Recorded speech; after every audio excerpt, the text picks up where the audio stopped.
welcome to Agile Clips, where we break down Agile into manageable pieces. In this episode, we discuss mob programming, a style of programming in which the entire team sits together and works on a single task at a time. Our guest, Llewellyn Falco, is one of the thought leaders on this technique. He explains how mob programming helps teams learn and how it accelerates the delivery of working software.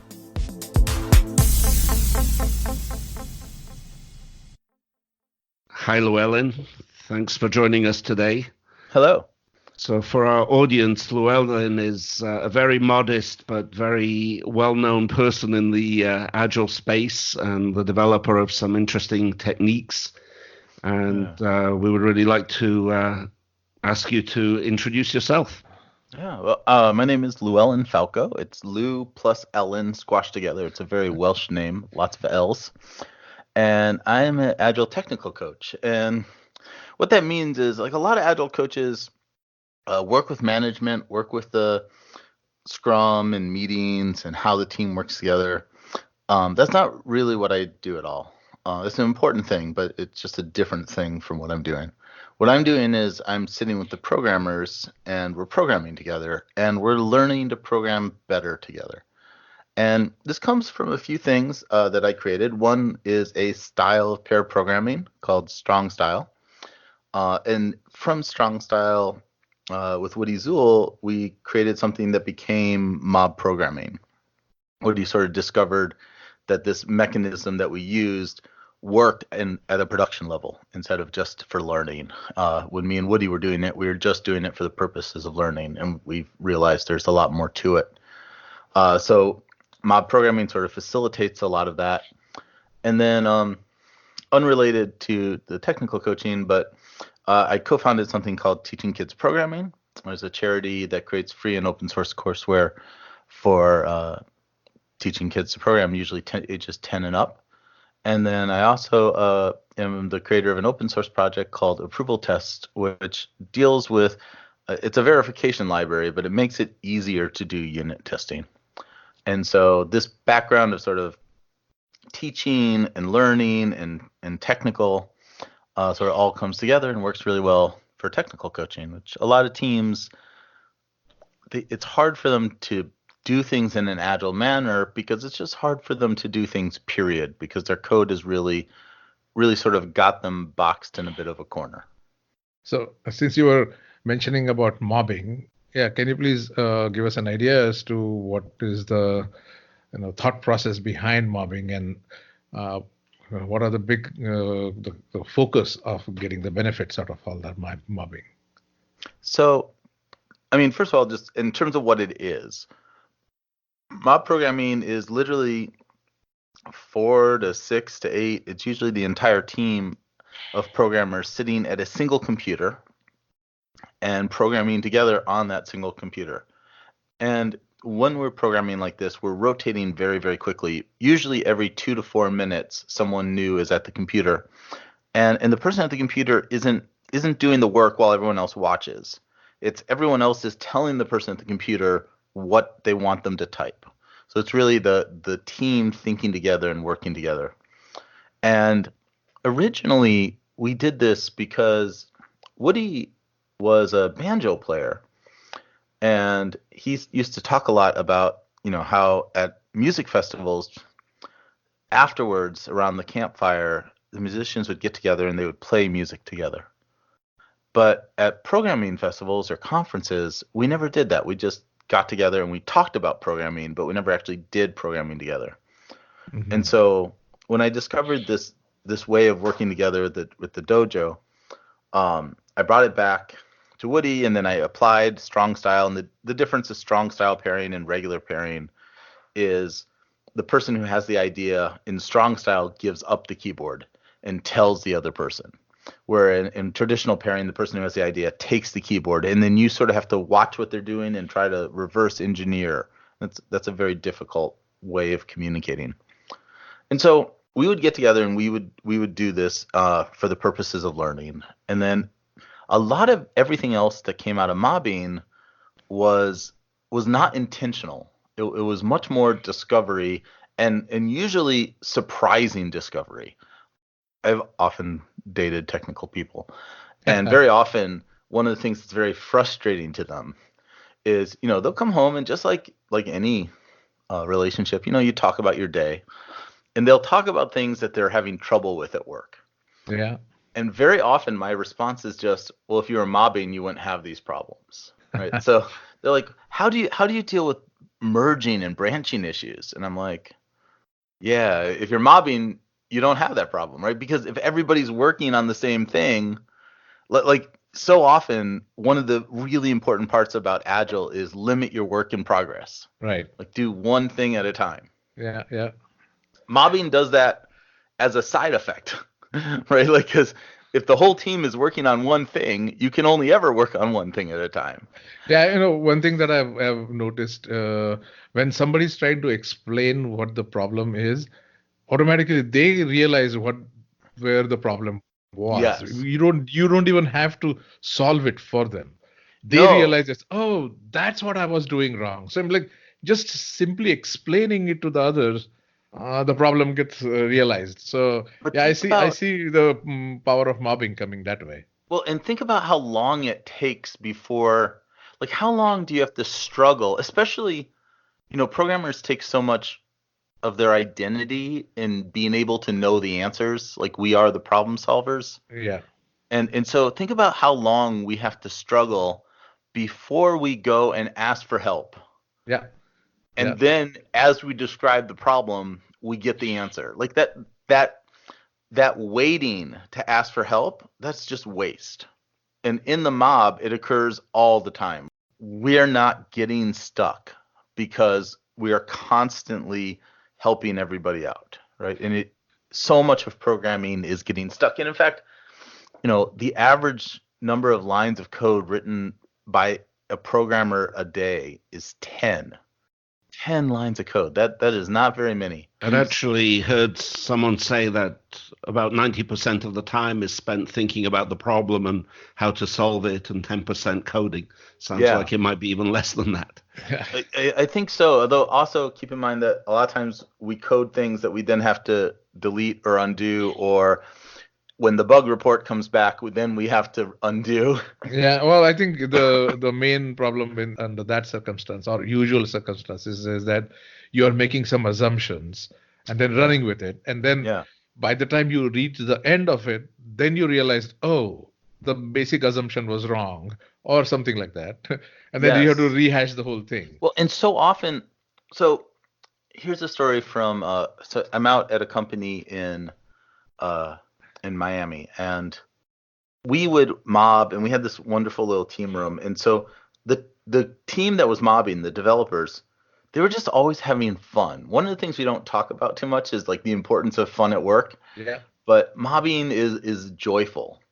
And it's joyful for a couple of reasons. One, of course, is like the social interaction. One is learning. Like, I can't express how important it is to learn as part of enjoyment. Like, if you're doing the same thing over and over and over and not learning, that is like soul crushing. Yeah, I mean, this is automatic cross-pollination. There is it forced pollination. But then it's also, you're not getting stuck, and that frustration is that is a killer of joy. Yeah, yeah. And so often people who are not programmers would come and ask if they could join us just because they wanted to have fun too. They're like, you guys are having fun, I want to have fun. So one question I have is, I'm assuming when the team is actually mobbing or programming, I'm assuming the team means that does include product owner also, so that any of the assumptions are clarified right there. The answer is I want it to include product owner. It's open invitation for the product owner, but they don't always join. It's better when they join. Yes. In fact, we had one team, this is out in Maryland, where their product owners, they never actually joined the mob in terms of like taking the keyboard or stuff. But what they would do is they would come and bring their laptops and sit with the mob as the mob programmed. Mm-hmm. And then the moment we had questions, and they knew things that we were just utterly confused about. Like, how come a fiscal week has more than 365 days? Like, where are these extra days of the year coming from? Right. and they would explain these things to us, and then we could ask questions, and some of the questions were like, okay, well, when you're going year to year, do you actually care if it goes over a year? Does it need to be a year plus 2 days? Could it be a year minus 5 days? And they're like, yeah, it doesn't make a difference at all. And I'm like, okay, because programming wise, Yeah, it makes a difference. big difference. Yeah. Right? Like it is much, much harder to make a SQL statement that branches on how it does stuff. Correct. And so it was these kind of questions that we could ask really easily. And basically, there's two things that the product owners loved about this. One is when they would sit and work on their computers while they were waiting, a lot of times they were just working on their own computer. Right. And that means they weren't in a meeting. Right. And they were actually getting work done. Correct. One of the things that I've taken to a lot, and we'll talk about the importance of mobbing with this, but is I've just been asking people, what does their day at work look like? Like, not what do they do, but what does it look like? Are you sitting at a desk the entire day? Are you going to meeting? Some coaches, they facilitate all the stand-ups in the morning, and then they will do like meetings for the rest of the day. And some of them they'll do some stand-ups, and then they'll do one-on-ones with people. So they're sort of walking around, or they're taking people like sort of to lunch and doing like a one-on-one meeting. Right. Some of them are sitting at their own desks, and they're putting together reports and working on backlogs and stuff like that. And just getting an idea of what their day actually looks like is very insightful in a way that asking what they do is not. Right? And actually just seeing like what their day is. That's very helpful. Mobbing is amazing for this, because if you want to know what's actually going on, if you put your team in a mob, even for just a little bit, like an hour or two a week, and you sit there for that hour or two, you will get a really profoundly useful idea of what it looks like when they program. You might not have any idea what they're actually doing. Right. But you might be like, well, they seem to open this program a lot, and they seem to make really frowny faces and struggle, or they said something about committing and they're cursing a lot. And so you might not understand what these things mean, but you will gain really profound insights into what they actually do. So if you have a mechanism of getting your team to mob, even if you don't understand what they're doing at all, it gives you an ability to observe the team. In the same way as I think of this as like Jane Goodall observing the chimps, right? Like you need to just see the programmers in their natural habitat. Yeah. And I think we tried this in other places, but not the method in which you had, because our teams were distributed. Yeah. But we were doing this one hour a week, and we used to call it acceleration hour. And all the teams and the POs used to be there, and they realized the number of stories, number of things got done was phenomenal. And then they would prepare for the next acceleration hour throughout the week, so that they could get that done. But they were actually seeing the things were getting done much more faster. Yeah. And even the after effect of that was that their regular day went faster when they were not mobbing. So I've been doing a lot of conference stuff lately, and what I notice is most of the time I will send an email, because if I can send an email and get a reply, like that's good. But the moments I realize that there's going to be like 5 or 6 emails back and forth, like I will switch to a phone call. Yeah. Because those 5 or 6 emails back and forth can take like a week and a half, and we're going to miscommunicate. And a 15-minute phone call will clear it all up and get a better result. So it's less work, and it's a better result. And yet, so often communication like between our product owners or between our testers or between our BA, like it goes through this. It's usually not email, although sometimes it is as well. It's usually meetings, which again are just a remarkably ineffective way of doing it. So to go back to that story, back in Miami, like we have this team, and they're just having fun. So the graphic artist was like, "Can I join you?" and we were like, "Yes, absolutely," right? And so he comes and he joins, and we're working on this icon. And the icon, I guess, was not the actual size that we needed it. I forget, but it wasn't like far off, but it was like you needed to scale it like 75% or something, and maybe it wasn't like exactly linear. Anyhow, the programmers were like, "Oh yeah, no problem," and they just set the width and height in HTML, and the artist was immediately not okay with that. Right? He's like, "What have you just done to my beautiful icon?" And they're like, "No, this is the size it needs to be." And so he pulls out his laptop and he opens up Photoshop, which, I mean, not only did none of us have Photoshop on our computers, it wouldn't have mattered if we did, because none of us knew how to use Photoshop. Exactly. and so he very quickly changes the icon so that it looks beautiful at that exact size, and resends it to us. And we take it and we put it in. And just think of what a difference that is. Yeah. Between like, had we done it and then when it went to pass like acceptance, they would have been like, "No, I don't like that." And then it would have been like, "Well, do you not like it enough that you want to bring it up as a new story for next sprint? Yeah. Or do you want to get it in this release?" And well, that's what the Jira said. And like, that entire conversation not only doesn't have to happen, Right, but the team is now focused on getting the best software as opposed to who to blame for what they created. just automatically the team had the ownership, not just single person. Yeah, That's the big difference. that's huge.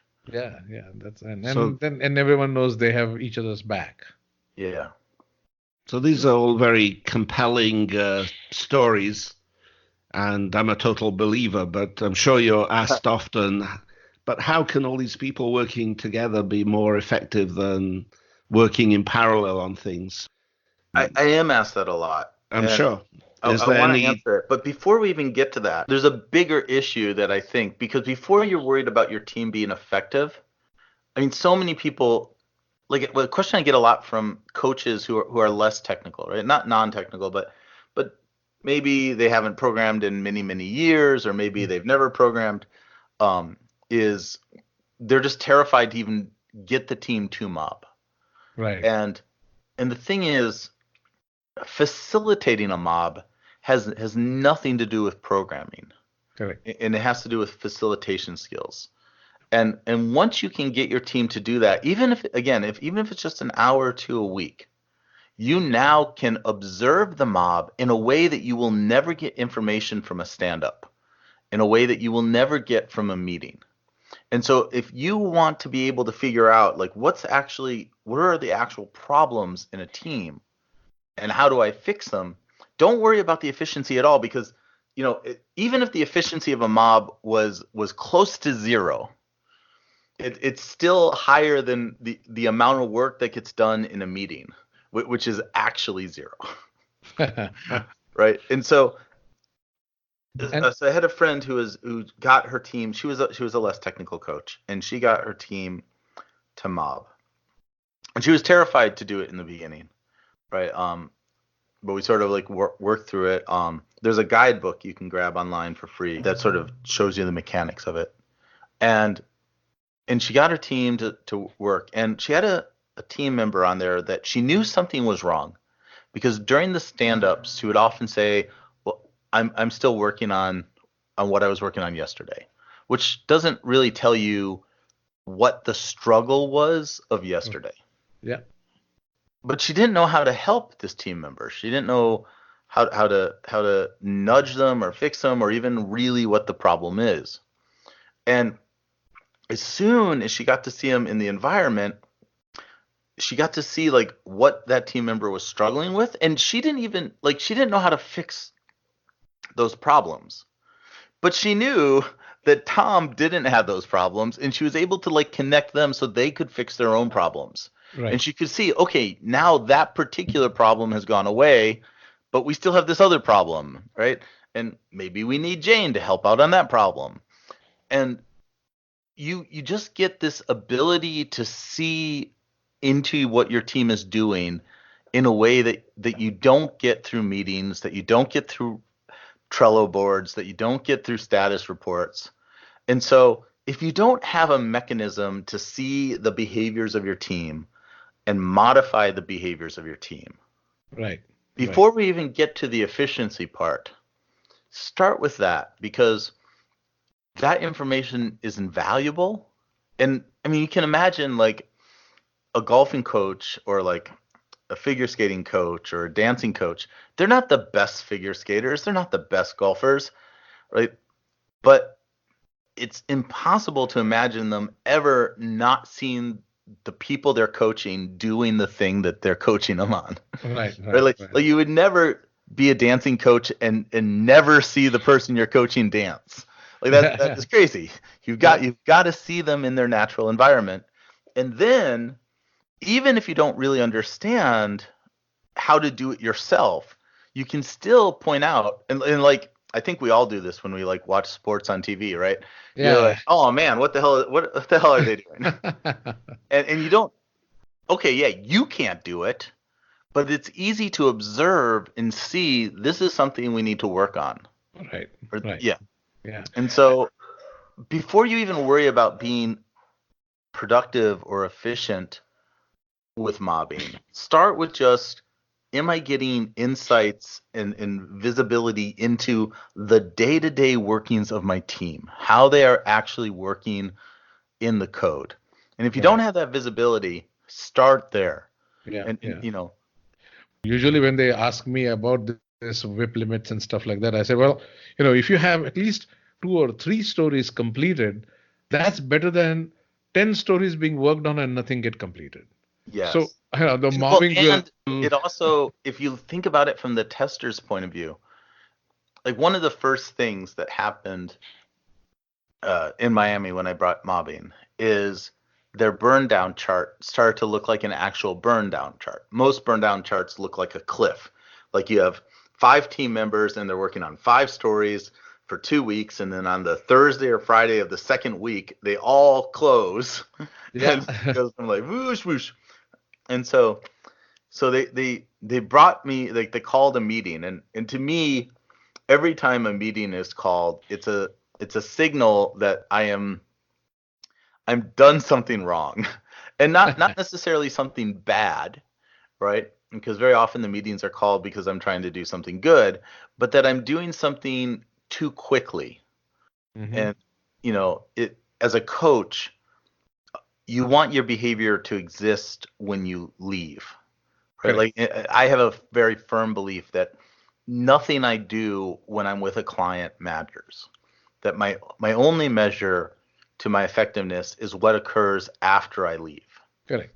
And that changes dramatically how you coach and what you try to do, because it has to stick with them. Yeah. And there are things you can get someone to do when you're there, right? Like through force of will or personality or just authority or whatever. But you can barely get anyone to do anything when you're gone.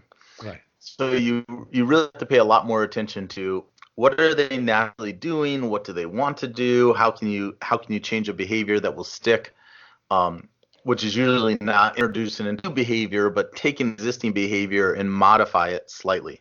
The ownership has to shift to them, and they should not look up to you all the time saying, what do I do next? Exactly. In fact, one of the mechanisms that I use for coaching is it's really simple, but I drink a lot of water, and so I just keep a bottle of water with me. And because of that, it makes 2 very natural things that occur. One is I have to refill the bottle of water, which makes me leave the room. Mm-hmm. And the other, of course, is I have to go to the bathroom, which will also make me leave the room. And in the beginning, I'm doing this very quickly, just popping in and out. But they get used to the fact that they will continue working even though I'm not in the room. Right. And then once we do that, I can start extending the amount of time that I'm not in the room. And the idea is so I work in these 2-week blocks. Okay. Right? Enough to establish a new behavior in the team, get them so they're proficient in it, and then get it so they're fluent in it, and then fluent to the level that I don't need to be there and they're still doing it. Right. And so near the end of the 2 weeks, I'm usually taking much longer times outside the room, sort of outside the door, and just sort of observe and be like, hey, they're still doing what I want them to do. And then when they stop, I'll jump in. Yeah. But the idea is to figure out how much, how long can I be gone and they're still doing what I want. Right. And you need to create that space so that it's them, so that Correct. they're doing it. Yeah. And very Absolutely. often we do this in a very hard manner. There's a podcast on community college and college in general, right? And one of the problems is very often when you're a kid, every element of your life is very controlled. Correct. This is when I will go to bed. This is where I'm going to be sleeping. This is when I'm doing my homework. Like, your parents have a structure for you and you are working within that structure. And then all of a sudden you go to college and now you don't have to go to bed at a certain time. You don't even have to come home, right? Like, you don't have to do homework. Like, you are completely in control of your schedule. And that going from like no control of your schedule to 100% control of your schedule is often really disastrous. Yeah. And quite a lot of people don't make that transition well, or, like I know for me personally, like when I went to college and then I realized, oh, I don't have to go to class. I had a semester where I didn't go to class very much, right? And it took me a while to sort of figure out that, yes, I don't have to go to class. Like, no one's going to yell at me, but I still have to go to class. Like, Yeah. if I want to pass and learn my classes. Self-imposed discipline. Yeah. And so by making this space and then expanding that space, you allow them to sort of take ownership of that. And that's a really important thing, because too often, we go and we teach a class, and during those 5 days, everybody's doing exactly what you want, and then you leave, and it turns out nothing changed. Like a month later, nothing has changed at that company, and it's really unfortunate. In a lot of that's a natural tendency of anyone saying that, oh, somebody was guiding me, now I'll go back to my comfort zone and do those things. Exactly. You need to change what their comfort zone is. Yeah. And that is you can't change what their comfort zone is to a completely new thing. You need to make very small changes over and over. Right. And that's what we call cultural change. The culture comes the last. And so one thing I want to ask you is, you mentioned something about there is a free workbook guide, which we can you give us some idea? Mobprogrammingguidebook.com. And you can grab the Mob Programming Guidebook. It was written by me and Maret, and it is a very mechanistic book, right? So it's not really about the philosophy of mobbing. It's much more about, okay, you want to put your team in a mob, and here's how you set up the chairs. Here's how you set up the timer. Here's how you get people to talk to each other. Here's the language that you're going to need to use. Okay. It's very much a guidebook. Awesome. Yeah, we'll put a link in the show notes. It sounds like when the team is working in this fashion, the retrospectives would be very different to the way they normally go. Yes, is that correct? That's an excellent point. Well, so the first thing is how often we retrospect is very different. So a lot of teams retrospect at the end of every sprint, which I actually think is a horrible idea, because most sprints are 2 weeks. And it's basically impossible to remember what occurred in between a weekend, right? So if you look at a lot of retrospectives, they're talking about what happened on the current week anyways, because people can't really remember what happened a week ago. So I think that you should, at the very minimum, retrospect at least once a week. However, we retrospect every day when we mob. And if we are mobbing in the morning and the afternoon, we will retrospect twice, like once before lunch and once at the end of the day. Now, these retrospectives are much shorter than traditional retrospectives. Like, traditional retrospectives are usually like an hour or two, and these are usually closer to 10 or 15 minutes. And they are more observational, right? So a lot of retrospectives are also biased towards action. But these are more biased towards digestion, right? Like, a whole bunch of stuff happened today. Let's get aware of it. Now, that doesn't mean we won't come up with action items, but they're not a requirement, and they don't happen all the time. It's more of when we're digesting something, if we're like, oh, this is a problem, then we will come up with action items. Or if we're digesting something and we're like, hey, this was really good, we'd like to do more of it, we'll come up with action items. But again, that doesn't happen all the time in a retro, because it's not necessarily like if we do a retro twice a day, you might not have these things surface during that period of time, but you are going to have lots of things surface. Even just saying exactly what the good thing was. Mm-hmm. Sometimes like just putting together the story of this thing was, hey, something good happened. Hey, we Right. worked together. That's not going to help it to repeat. Right. But if you sit there and say, when we were confused and we went to the whiteboard and we just wrote down, these are the 5 things we're going to try to do. And then as we went through them, we could see, okay, we're on step 2, we're on step 3, we're on step 4. That let the whole group get together. Then you Correct. can say, okay, well, next time we're confused, let's make sure we write something on the whiteboard so the whole group is on the same page. Right. And Yeah. now you've taken that thing that was good and actually sort of made it much more likely that it will happen again. Yeah. I mean, you basically created the ground rules or working agreement kind of thing, saying that this is how we will work Yes. together. Yeah, and working agreements are the things that both come out of Yeah. the retrospectives, but also the modifications to the working agreements are things that Correct. grow because of these. Yeah. They need to happen organically. I'll tell you, when I first realized the importance of retrospectives, I was doing them regularly, but not very regularly with my teams. And I was starting to train other coaches because there was just way more teams at this client than I could ever get to. And so I was like, I need people, internal people here who can do some of the coaching when I'm not here. And if there's one thing that's very true is you will never go wrong by doing too many retrospectives. So for all the coaches that I was training, I was like, at the end of each one, you need to do a retrospective. And for them, I made this, like a law, they have to do it.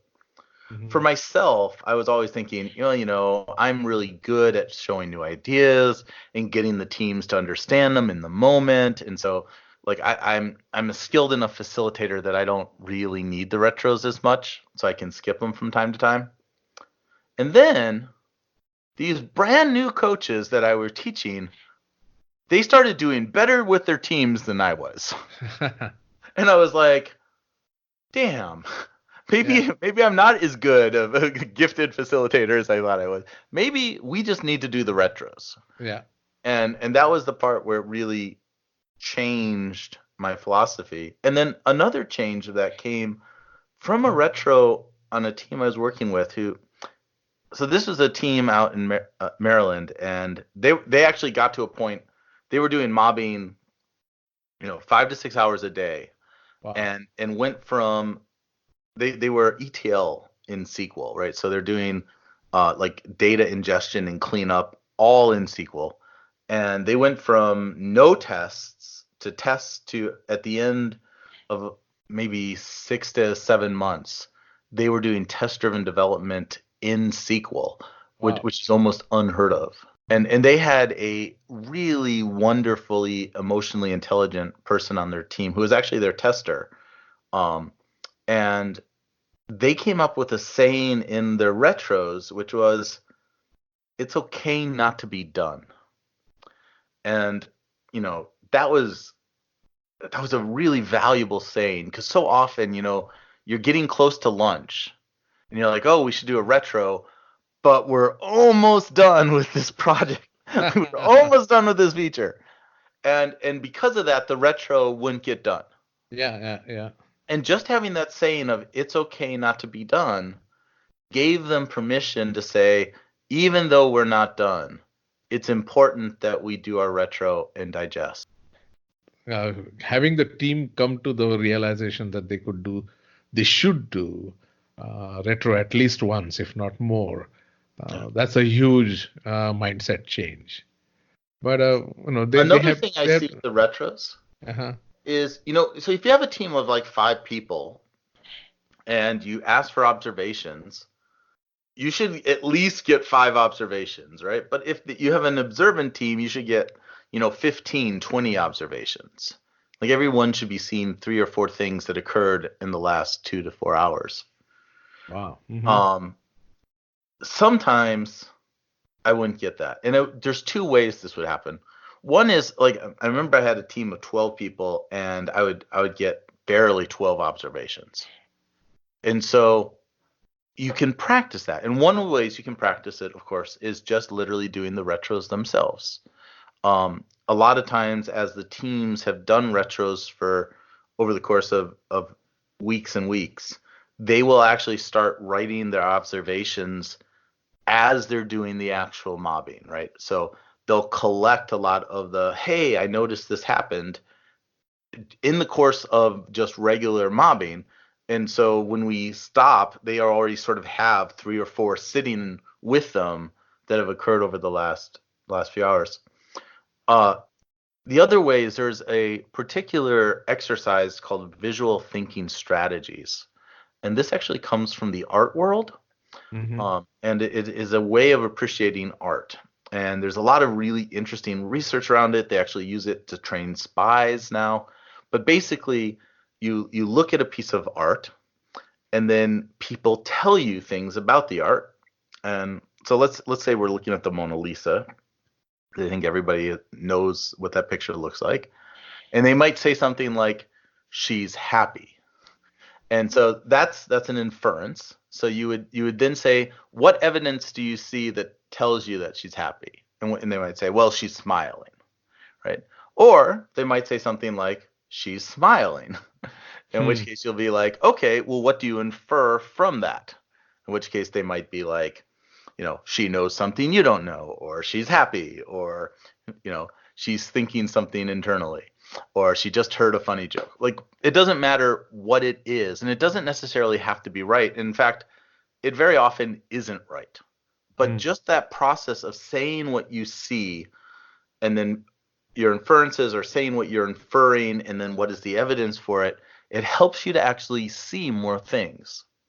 And so when I had that team where I wasn't getting very many observations, I would start each of their mobbing sessions with a 10-minute visual thinking strategies, where I literally would just go to Google, type the word art, pick a picture, bring it up. Better if I haven't seen the picture before, because then I'm not tempted to correct them. And set a timer for 10 minutes and say, tell me what you see. And after about a week of this, they would just see more things. And my retros started getting richer. And then then I stopped doing the visual thinking strategies and just used the retros. And then I get to this point where the retros almost don't need to happen. That people are making these observations as we go, and they're really digesting a lot of things. But what I've noticed is, if I get to the point where the retros don't need to happen and I stop doing the retros, I can then wait 2 or 3 weeks, and I'll be right back to, I need the retros again. Right. Yeah. Right. It's like you need to reinforce that behavior. We have seen this quite often, even the daily stand-ups. Yeah. If some of the teams, if they go from daily to maybe 3 times a week, the second week when they come in, it's all starting all over again. It's like they never did stand up. You lose those habits, you lose those behaviors. Yeah. So having that regular kind of reinforcement and making sure that gets done needs to be, and the reasoning behind it, why we are doing that. So I think that does help. So it sounds like this can really accelerate the pace at which teams become high performing. So most teams, if they move completely to mobbing, where they're doing, upwards of, 30 to 40 hours a week of mobbing, they start performing 20 to 30 times as well, right? Wow. And by that I mean doing 20 to 30 times the amount of stories than the same team was doing before they were mobbing. It's incredible. Now, most of the teams where I'm bringing mobbing in, I'm doing it as a mechanism of coaching. And so they're not doing it when I leave. We're just using it as a mechanism so I can see how the teams are behaving. Right. And so that I can influence the behavior. And that is still a very powerful way, but I'm not going to get a 20 or 30 time improvement from that.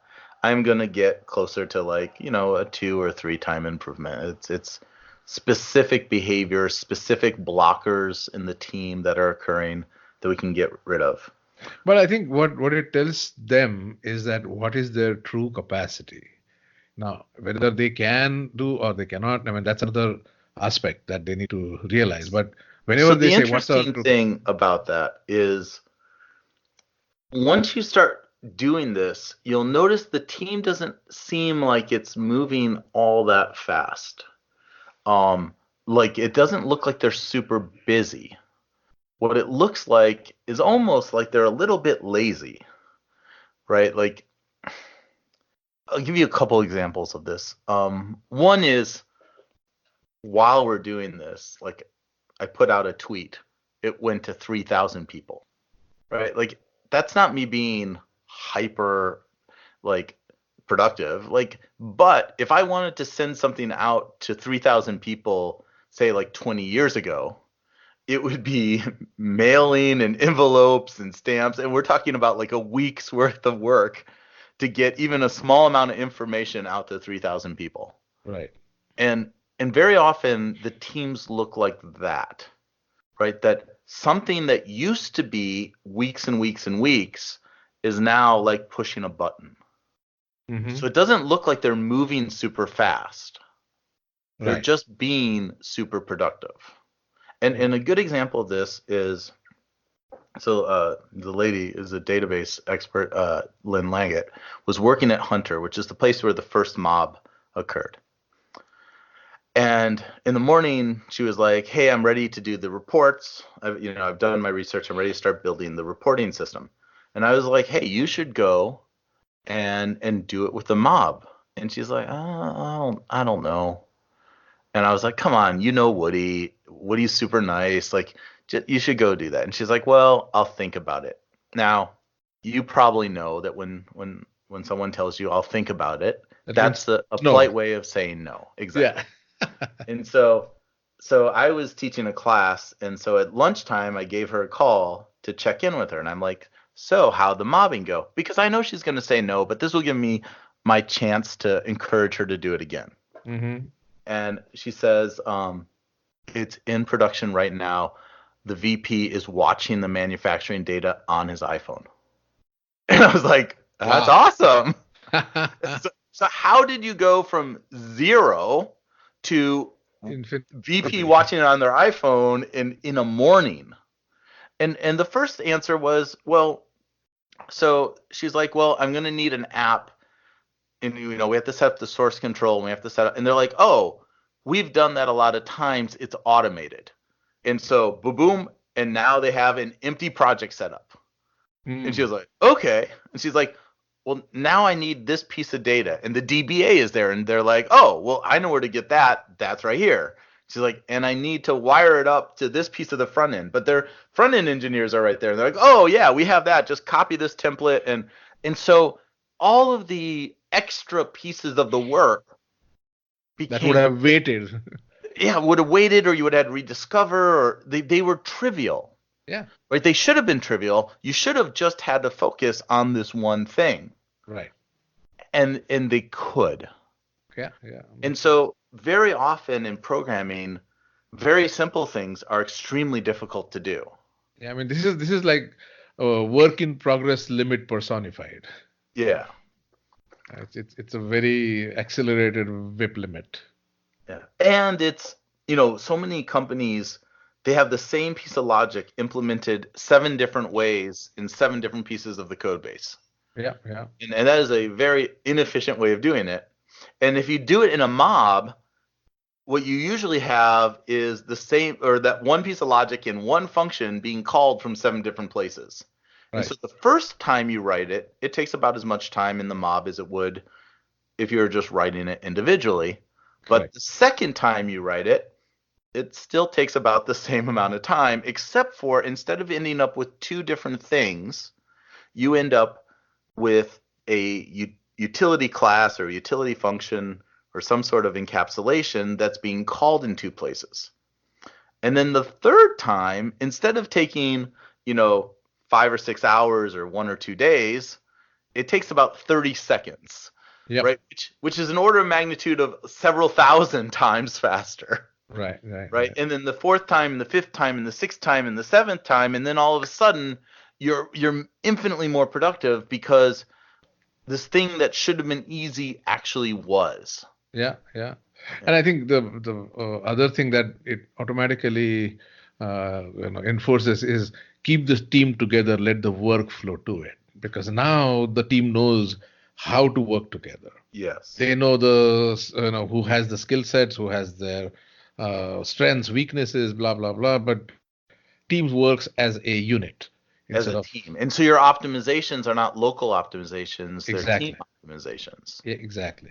But in any case, certainly you're up leveling the skills of everyone in the team. Oh, I think absolutely. everybody's learning. So. And you're up leveling them in two different ways, and they're both important. One is what I would consider like proficient skill, right? So it's like if you think about Photoshop, the first time that the artist pulls it out, like we have no idea that Photoshop even exists, right?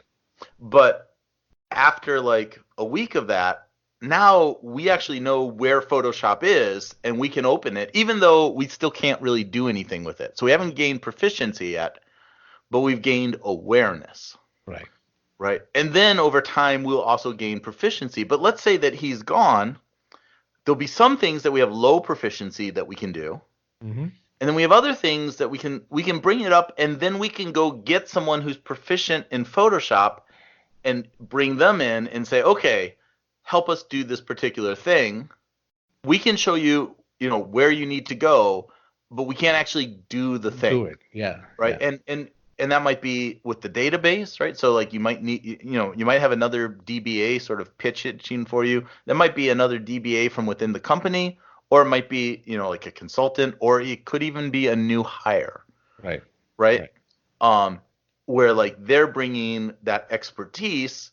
You have awareness. You might have low proficiency, but you know how your system works. So with that other person, you can move really quickly. Right. And this idea that like you don't have to know everything, you don't have to be everything, but the team can still be efficient.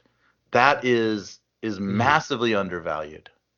Absolutely. It's like no matter how smart one person is, team will always beat that person if the team works together.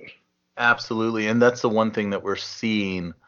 The academia study from Google, which studied sort of like what makes great teams, we are seeing that team intelligence is way more important than individual performing intelligence.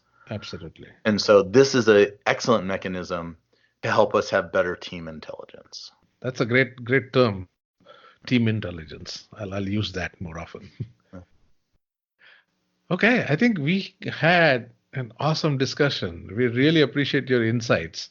It's been great being here. Yeah, so I know you have few other things you can bring to the table, so we'll do a couple more sessions with you because you have so much to offer. I would enjoy that. Steve, I think your last call is to get how people can reach him. Yeah, go ahead. There's a couple easy ways. Twitter is fantastic. LinkedIn is another great way to connect. My name is Internet Unique, so that helps. It's Llewellyn Falco. The first one is Llewellyn, lots of L's. And then Falco is like falcon, the bird, but without the N. And then if you are actually in the Bay Area and you're interested in seeing what this looks like, I have a free 2-hour session for companies where I come in, we do a small lecture, and then we actually open up your code and we do a sample working on your code. And so if you're in the Bay Area and that's something that's interesting, reach out and we can set that up. I might take you up on that. That'd be fantastic. Awesome. Great. Well, thanks a lot. And we look forward to speaking with you again. Happy mobbing, everybody. Thanks. All right. Thank you. Bye, everyone. Bye-bye. Bye.